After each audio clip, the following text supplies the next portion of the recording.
Welcome to another episode of the Positive Change Podcast, a podcast that is all about challenging the status quo and inspiring and creating positive change for the world. I'm your host, Dr. Richard Harmer, and in this particular podcast, we continue the exploration of spirituality within organizations. And this topic is all about non-attachment and non-judgment. And ultimately, the outcomes of pursuing this particular concept as a leader in organizations. So if you're a leader and you're thinking about how do I reduce stress or increase my focus or generally speaking, love what I do more, then non-attachment may be some of the secret sauce or the answer you're looking for. Listen in and let's find out. Hi, I'm Dr. Richard Harmer, and you're about to discover new ways to go from overwhelm to thriving in your business and in your life by following your passions, pursuing your unique life purpose, and stepping fully into your infinite potential. You deserve to live your best life, a life filled with all of the clarity, courage, and commitment you need to be happy and to make a positive impact on the world. So get ready, because this podcast challenges society's expectations for what it means to be successful in life and in business, and invites you to grow beyond outdated assumptions for defining who you are. Welcome to the Positive Change Podcast.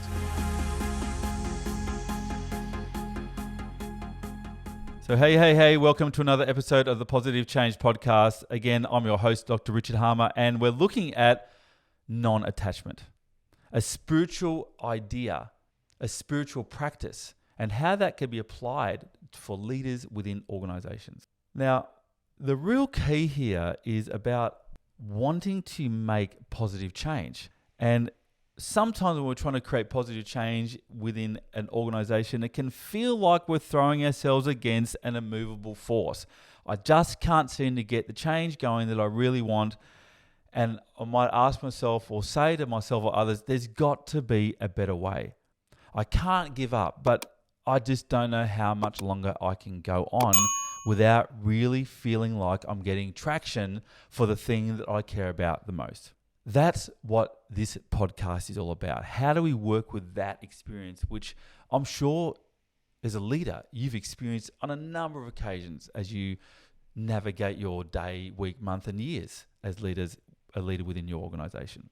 By way of background, I've experienced that myself many times in the past, that sense of, I just cannot seem to make traction here. Maybe I'm just not working hard enough. Maybe I'm not focused enough. Maybe I just haven't got the right plan in place. Maybe I haven't got the right resources or people or around me. Maybe I just can't do it. And yet I have to. You know, in life, as in work, the to-do list of things that need to be done always seems to exceed the available time. I'm sure I'm not the only one that's experienced that. And I've tried a bunch of things: objectives, getting really clear on outcomes, really knowing and negotiating deliverables, having really clear expectations. I've tried stuff to clarify all of those things: time management, establishing my ideal week, really working on ways of working, prioritization principles and practices, negotiating with others, influencing people around scope and deliverables and backgrounds and boundaries, delegations, establishing OKRs really clear so I can not have to think about these things all the time. And in and of themselves, all of these strategies are excellent. However, for me personally, they really weren't the thing that untangled me from that feeling, that endless feeling is there's got to be a better way. That sense of I have to find another way to tackle and reduce the items on my to-do list. Several years ago, when I was really in a space around this, probably several years ago, probably a decade now, maybe more, a friend of mine suggested that I go and learn meditation and mindfulness. So I took myself off to a mindfulness class, and I asked the meditation teacher at the time, can you tell me how I reduce stress? And someone told me that meditation and mindfulness is it. So can you teach it to me so I can have less stress? And my teacher said, no, I can't. And I said, what do you mean you can't? I have on good recommendation that mindfulness can really help me reduce stress. And they said to me, it can't.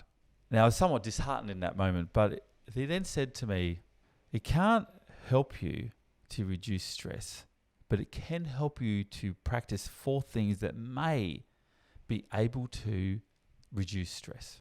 Now, these 4 things I later realized are fundamentally important to non-attachment.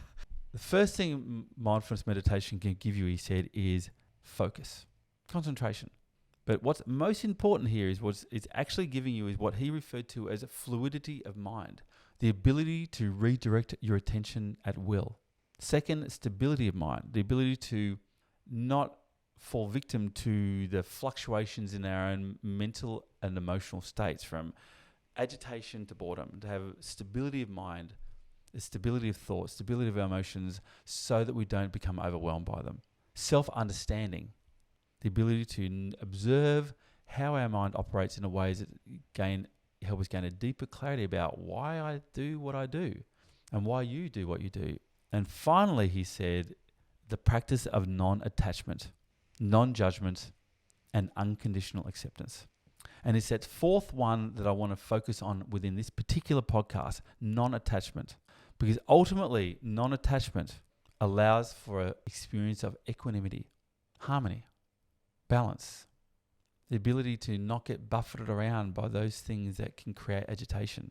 But actually, more important, the opportunity to experience and see each moment with an all-at-onceness that allows us to have a clarity that is not possible if we compartmentalize or partialize our experience.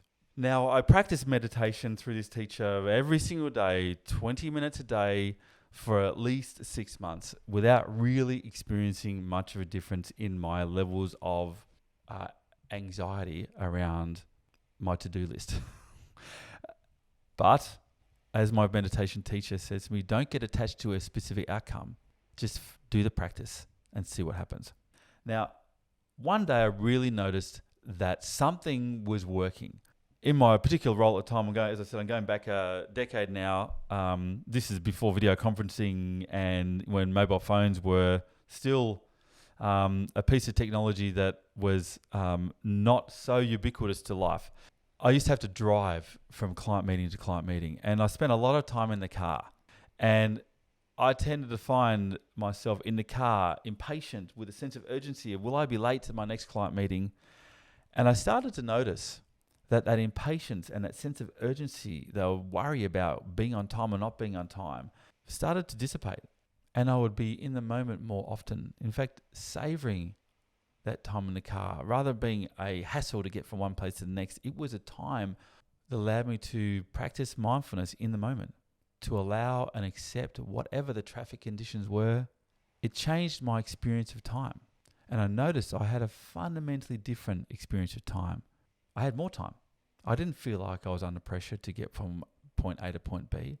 I also noticed that I wasn't feeling under pressure to tick off everything on my to-do list. Now, that wasn't not to say that I was less productive. In fact, I noticed that I was able to get more stuff done the less I cared about getting stuff done in a paradoxical way. Now, my meditation teacher at this point in time, who was a Buddhist meditation teacher, was also in his classes talking a lot about spiritual principles and principles within Buddhism. Most notably, the 4 noble truths that underpin Buddhism. Noble truth number 1, life is suffering. Dukkha, as it's termed within Sanskrit. Life is suffering. Life is hard. Life is not supposed to be easy.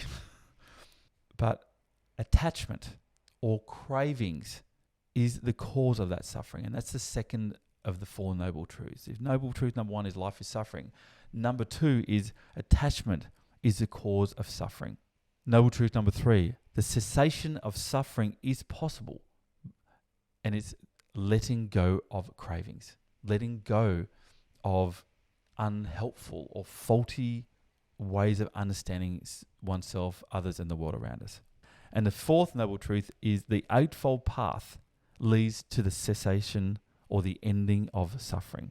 Now, what is the Eightfold Path, you might ask? Well, it is 8 elements: right view, right intention, right speech, right action, right livelihood, right effort, right mindfulness, and right concentration.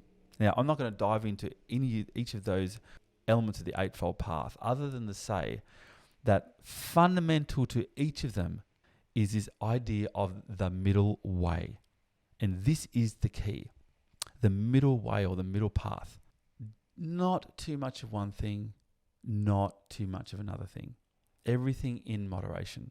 And that is the essence, for me, of non-attachment. And understanding from a polarity perspective, for one thing to exist, its opposite must also exist. If I crave one thing, I'm doing so to the detriment of another thing. And if I stay present to each of these polarities, or all elements of life, without fixating on any one element, then I get an all-at-onceness view of life without necessarily missing out on any one aspect of life. People often ask me, when I share this as part of the work that I do with leaders, this sense of accepting what is rather than craving something else. Accepting and working with what is reality in the moment rather than an imagined reality or a desire for something else. Well, how do I know I'm not accepting, or when I'm not non-attaching, when I'm attaching, when I'm craving? Well, you'll notice that you're craving things when you're clinging to an outcome or an idea or a desire or a want or a need to the detriment of other things. When you become fixated on an emotion, particularly a strong one, because actually we become attached to whatever it is that's creating that emotion. When we identify with a particular outcome at work, like I'm only as good as, or it's important for me to be able to do this for this reason. Identifying with an outcome at work, a goal or a project, can cause bias in our decisions and cloud our judgment.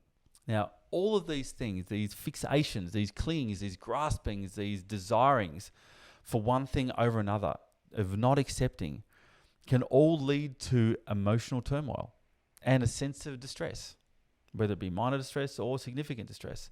Because overly investing in a specific outcome to the detriment of other outcomes or other discoveries can result in a negative outcome. Imagine for a moment that we become fixated, blinkered on this is the one solution or the one outcome that we need to realize as a team or as a business, without noticing that there's a secondary or another outcome that if we were just to pursue that instead would give us a better outcome. Now, I'm sure that you've probably thought about that in the past. What happens if I stop focusing here on A and focus on B? Well, I can't, because that's just, I need to stay focused on what I committed to. Well, there's a sunk cost or there's a lost opportunity. Well, what happens if we're able to consider both without attachment and then pursue the one that is the most beneficial in the moment? And this leads to an understanding or a remembering of the middle way. Non-attachment isn't an abandonment of all focus. It's an ability to focus on everything all at once with a degree of moderation, to stay open long enough to identify the right course of action, not the first course of action. So what are the benefits of non-attachment at work, particularly in leadership? Well, the first and most common is a reduction of stress, letting go of your worries, accepting what is rather than fighting against it. Because stress is often the result of not being able to accomplish something that we most want. We have good stress, which is this desire to get better. But distress, unhealthy stress, is when we become overwhelmed by that thing we desire without necessarily having a means or a pathway to get there. That's when we become fixated or grasp or cling to those things that are unrealistic. A second and important benefit of non-attachment is it actually increases our adaptability, the ability to have greater flex and flow during change, letting go of one idea to explore novelty and to embrace new ideas, more ideas for creating change or realizing that outcome, pursuing more opportunities for growth and development. Non-attachment allows us to go, well, I could do this, and yet I could also pursue that thing I don't yet know about. It enhances our creativity, more open-mindedness, more lateral thinking, more novel thinking, exploring multiple perspectives and seeing the bigger picture. Improve relationships.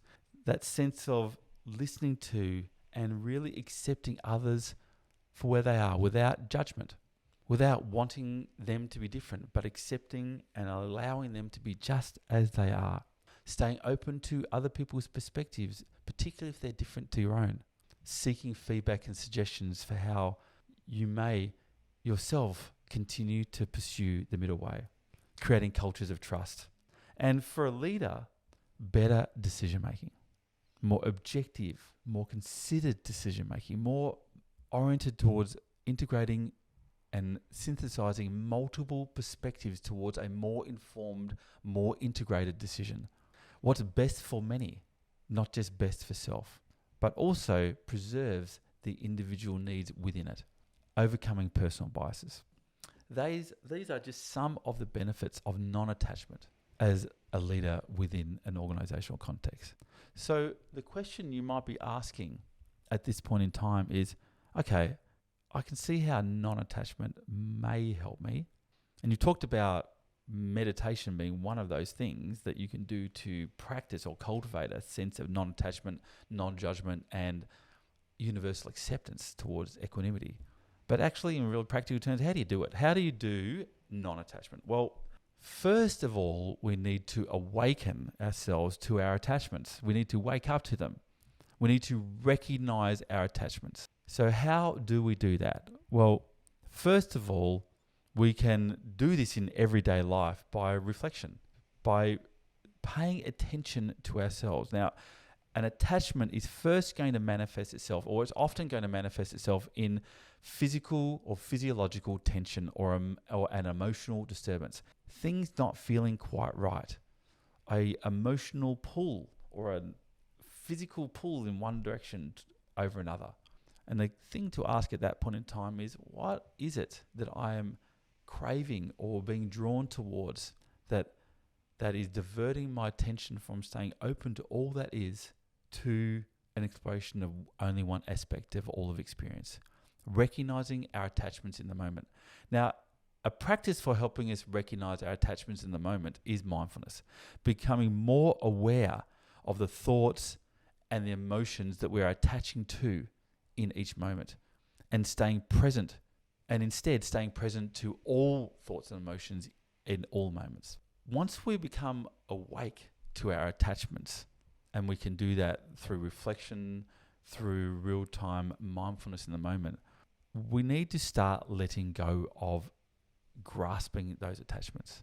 Not what should be or desired to be or we wish was, but actually accepting what is in the moment and doing so without judgment of ourselves, I should be better, or judgment of others, they should be better. It's about letting go of our expectations, noticing our resistances and being patient with ourselves. Recognizing that if life is suffering, then life is challenges. Suffering is inevitable.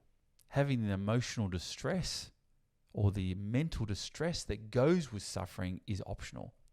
And if life is inevitably suffering, then we can choose to experience that suffering through emotional or mental distress. And we can set about reducing that suffering through the Eightfold Path. Then fundamental to doing this is a letting go of expectations of things should be better and just accepting what is. And then cultivating through practices of life a way of reducing the disconnection between what we want to occur and what is actually occurring. Because after all, what is an expectation if a frustration at a predefined outcome within a predefined time frame not occurring? That's what an expectation is. I want something by this time or date, and staying to feel frustration when that doesn't occur. Instead of fixating on one outcome at one time frame, have focus with flex. Have a desire for sure. Have a purpose. Have a thing to orient our attention towards, most definitely. But do so with flexibility, both in how you pursue it, when it's realized, and what the outcome actually will become. letting go of permanence as well, embracing impermanence. This idea that this suffering, this too shall pass. Nothing remains the same forever. I remember when I was first learning meditation, my meditation teacher would often say, recognize that your thoughts are like clouds in the sky.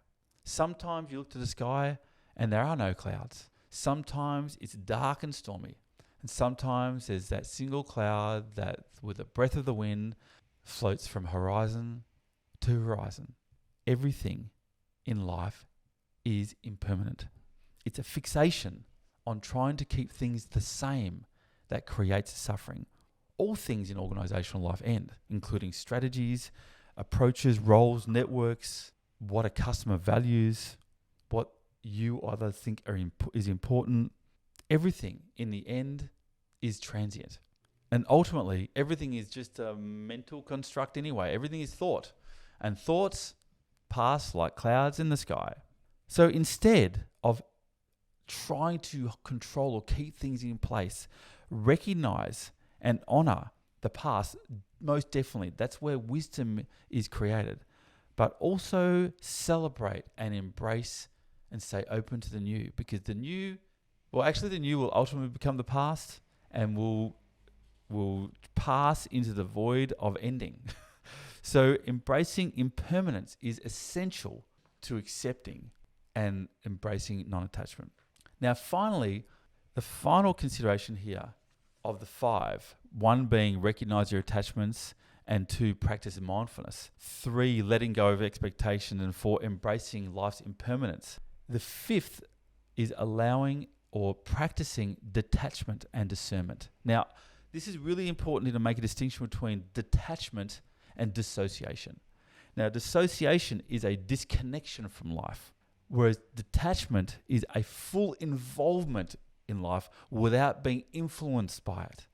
Witnessing without seeking to control. Witnessing the fullness of life, the all-at-onceness of life without trying to control it in any one direction. Instead of trying to control life, of attaching to life, practice detachment. View equanimity or all-at-onceness, the equanimity of your view, and respond accordingly. Now, recent research in a journal called Frontiers in Psychology journal, December 2008, there's an article that's called Letting Go of Self, the Creation of a Non-Attachment to Self Scale. Now, I was reading this article just a few days ago and I found it incredibly interesting because it was making a distinction between attachment to life, becoming attached to one strategy to the detriment of finding a better strategy, for example, or attachment to one objective to the detriment of finding another objective that yields a better outcome. And the distinction between a non-attachment to objects in life to non-attachment to self. And they defined non-attachment to self as an absence of fixation on self and self-related concepts, being thoughts and feelings, and a capacity and flexibility to interact with the concept of self, thoughts and feelings, for example, without seeking to control them. I would say this ultimate freedom of self.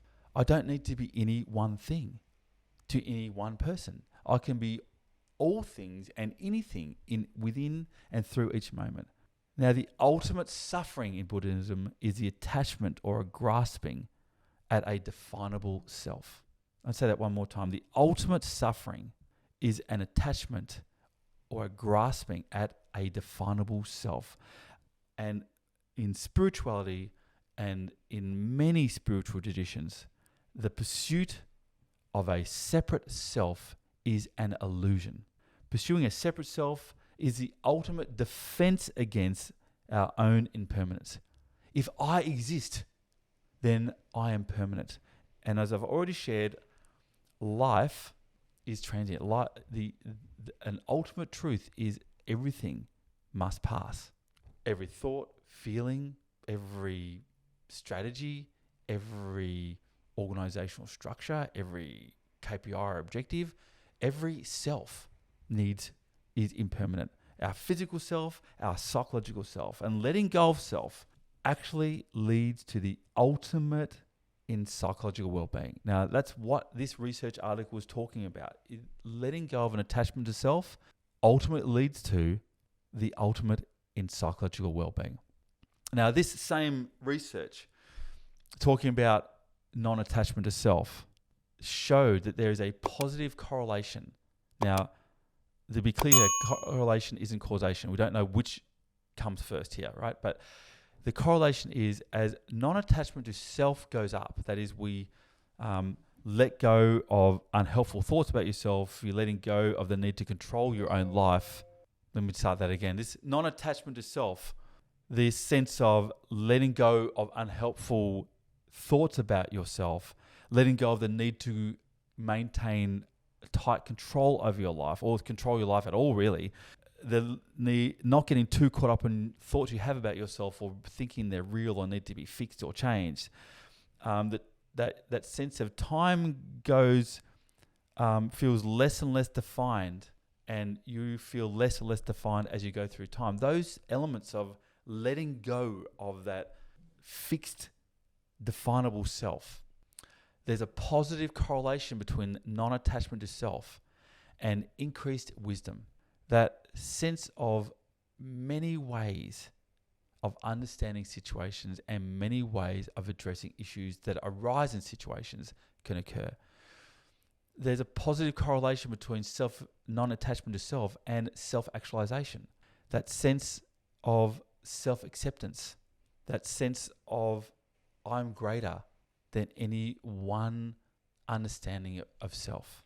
And ultimately, self-transcendence. There's a positive correlation between non-attachment to self and self-transcendence, that sense of reduced self-control, reduced need to control self, the next reduction in self-criticism, a reduction in playing small.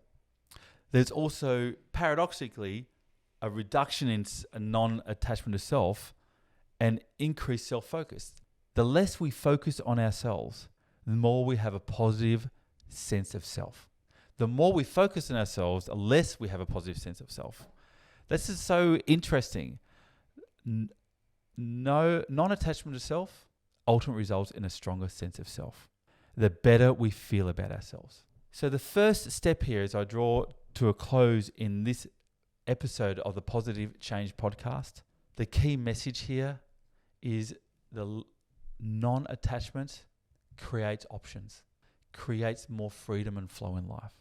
The less we have the more we have non-attachment, non-judgment, and more acceptance of what is, rather than fighting against ourselves and rather than fighting against the moment, the more flexibility and freedom we have. And it all starts with presence and noticing when that physiological, mental, or emotional grasping to want certainty in any given situation. The more we seek certainty, the more we become attached to I need certainty to progress in life or to understand what to do next.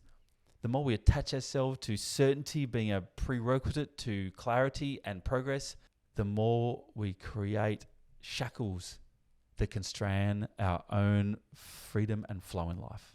Let me know what you think. See you again in our next podcast. Hi, and thank you so much for checking out another episode of the Positive Change podcast. If you enjoyed this episode, please hit subscribe using the button below. And make sure you also click the bell icon to get notified every time we release a new episode. If you're looking for the show notes for this episode, we have them in the link underneath, as well as our social media handles and some links to free training and other offers that we drop from time to time to help you go from overwhelmed to thriving in pursuing your best life. So go ahead and check out this episode's show notes if you're interested. And thank you so much for tuning into the Positive Change podcast.